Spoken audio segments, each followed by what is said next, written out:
அண்டமாய் அவனியாகி அறியொணா பொருளதாகி தொண்டர்கள் குருவுமாகி புகழறு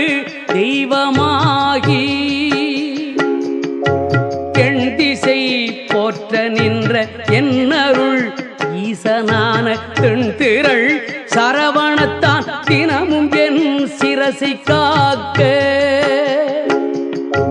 அண்டமாய் அவனியாகி அறியொணா பொருளதாகி தொண்டர்கள் குருவுமாகி புகழறு தெய்வமாகி